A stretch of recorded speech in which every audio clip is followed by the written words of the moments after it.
Calaroga Shark Media.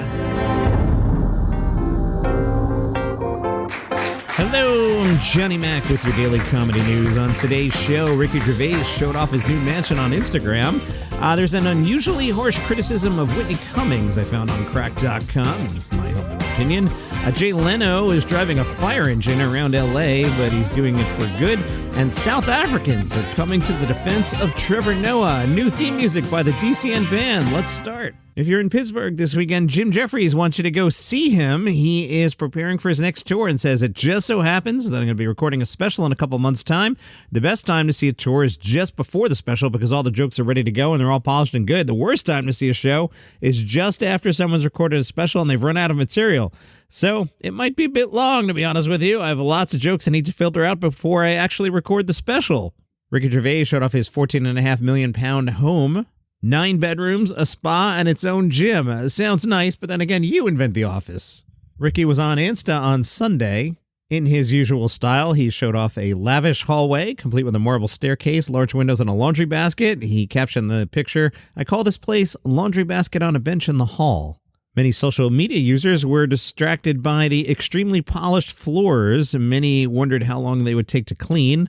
Others pointed out the risk of injury slipping on marble. One social media user said, "Shout out to the floor sweeping staff. Do you clean your own floors? Genuine question." Another said, "Must be weird living in a private hospital." Ricky isn't sure if this will be his forever home. He had previously posted on Twitter, "I thought the last house was the one I was going to die in, but I didn't die, and I wanted a tennis court, so we had to move to a bigger house with a bigger garden just so we could get a tennis court. And I thought, this is amazing, this is perfect. It's not even finished yet, but I love it." But the other day, Jane said, "We can't live here when we're 80. So that's like a ticking clock." She said, "There's all these stairs, so I'm going to be moving again when I'm 80. From newzimbabwe.com, your home for comedy news, South Africans are defending Trevor Noah after his ex, Jordan Taylor, called him a nobody. Jordan showed up on the Netflix reality TV series Selling the City in episode 2 of Selling the City. Jordan revealed they had met on Twitter. Jordan said, "At the time, he was a nobody. No one knew who he was. They dated from 2015 to 2018. Trevor hosted The Daily Show starting in 2015. Jordan said, "I was the funnier one in the relationship. Trevor borrowed me for material all the time, but he would also steal my material, 100%. Jordan said Trevor was her first high-profile client after facilitating his $10 million New York apartment purchase. The South Africans are not happy with this. One person said, "Look at the real nobody trying to be somebody." Another said, "We're still waiting for you to crack a joke." Another said, "Oh, please, he was already known as Trevor Noah, while she is known as Trevor's ex. That should tell you who's who." And then more pointed out, "Yeah, he bought a $10 million home. He was on The Daily Show." I know for me, I knew who Trevor was before he got The Daily Show, for sure, having seen him at several comedy festivals, and I left Sirius in 2014, so I knew him. Taylor told Page 6 that she had given Trevor a heads up about her comments, saying, "He's one of the more private people when it comes to the celebrity sphere.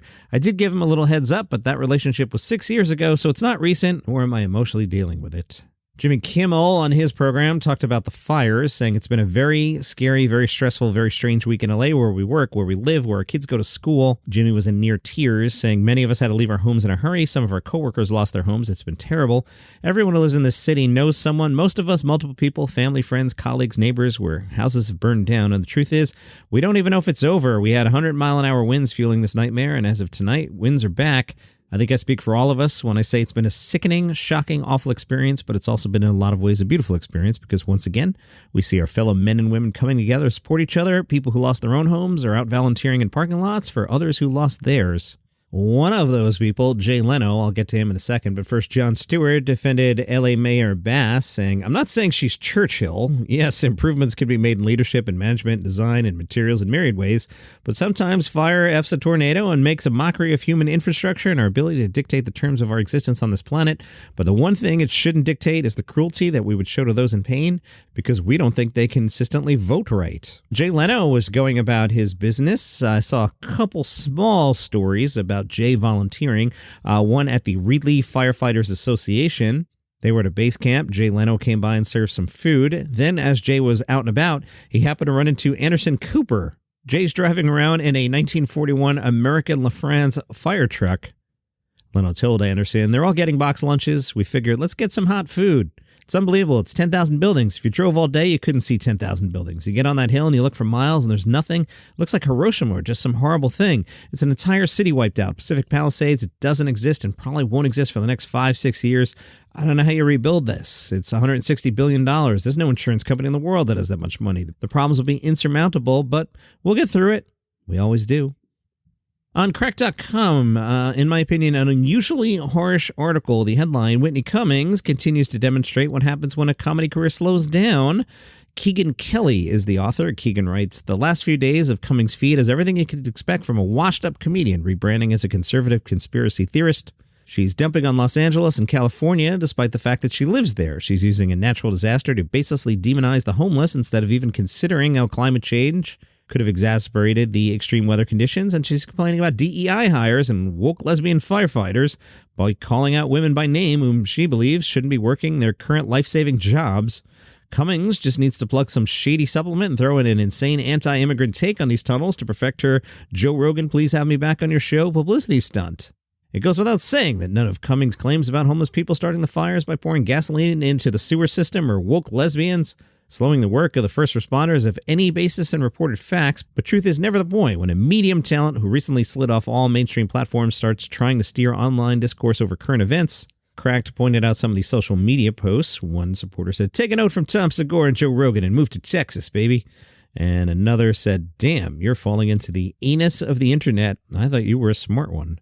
And yeah, the comedy news is not much fun today. From Sky News, whose line is it anyway? UK version star Tony Slattery has passed away at age 65 of a heart attack. In recent years, Tony had spoken candidly about suffering mental health problems, but was making a comeback with a new podcast and a comedy tour. A statement made on behalf of his partner said, is with great sadness, we must announce actor and comedian Tony Slattery, age 65, has passed away Tuesday morning following a heart attack on Sunday evening. And from the Metro Times in the States, Jonathan Nokielski, a local comedian known by his stage name as Jaded Jaden, unexpectedly died. Jaded Jaden was 43, and named Best Local Comedian in the Metro Times Best of Detroit 2024 reader poll. Comedian Dominic Maniscalchi posted on Facebook, he might not have been everybody's cup of tea, but because of him, a lot of talented people were given a starting chance in an art form that's difficult to get started in. He'll always be the reason I got my start, and I'll never be able to thank him enough. Local comedian Brandon Kyle Mullins added, he first reached out to me over social media when he saw me struggling with how people were perceiving me and how I was presenting myself. He didn't know me, had never seen me perform, but he reached out to give me kind and inspiring words that I'll always appreciate. I could tell he was passionate about being genuinely yourself as an individual and longing for the acceptance of a shared laugh. That is your comedy news for today. See you tomorrow.